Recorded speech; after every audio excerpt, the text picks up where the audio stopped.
Chapter 4. Can you keep a secret? Yes, I know you can. I really hate being bad at things. Is that dreadful of me? But it's true.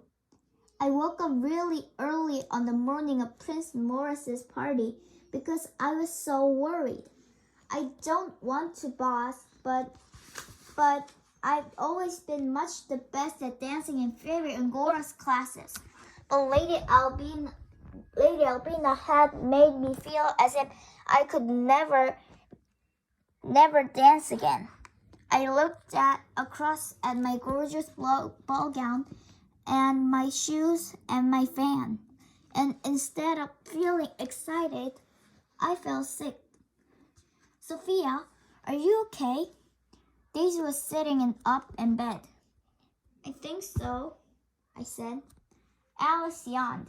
It'll be fun to see the Princess Academy, she said. What do you think the princess will be like? Most boys are boring. Emily was awake too. My brothers certainly are. Diamond thinks Prince Maurice will sweep her off her feet and dance with her until midnight, Charlotte said with a giggle. But Gorilla thinks he'll choose her. I heard them arguing about it. Katie threw back her covers. He must be really old, she pointed out. He won't take any notice of any of us. Come on, let's get up. By the time the coaches came to collect us, I was feeling a bit better. After all, I had all my lovely friends, even if my dancing was hopeless. And it was nice to have a chance to wear my very best ball gown. As the coach drew up at the front door of the Princess Academy, Katie gave a thumbs up. It wasn't a very princessy thing to do, but it made us giggle. The princess ballroom was wonderful. The walls were of fabulous red, and the ceiling was glittering gold. There was masses of sparkling chandeliers, and down one side of the room was a row of golden pillars. Behind them, I could see tables piled with food and lots of comfy sofas. But the ballroom seemed very empty.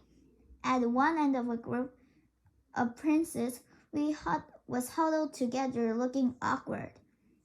And at the other, a row of princesses were sitting stiffly on little gold chairs. Oops, Alice whispered in my ear. It doesn't look much fun. We made our way to the chairs and sat down. Maybe we'll sit here all evening, Emily said.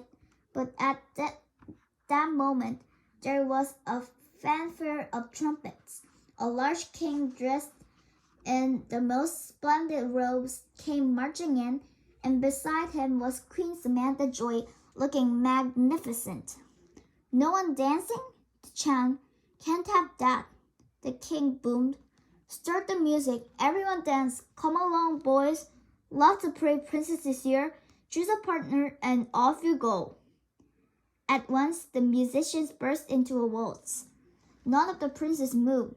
Come along, the king barked at them. This is a ball. You're meant to dance. The princes shifted about, and at last a tall, very handsome prince walked toward us. That's Prince Maurice, Charlotte said. Look at Diamond and Gorilla. Diamond and Gorilla were both sitting bolt upright, fluttering their fans madly and smiling absolutely huge smiles. But the prince took no notice of them. He came straight toward me and bowed. May I have the honor of this dance, Your Highness? He asked. I stood up, and the prince grabbed my hand and swung me over to the floor. And I was waltzing. Only I wasn't, because everything Lady Albina had said suddenly flooded into my head, and my feet felt huge. Instead of dancing backwards, I stepped forwards. At once, I knew that was so wrong, so I tried to change, trod on my own toes, wobbled, staggered, and fell over.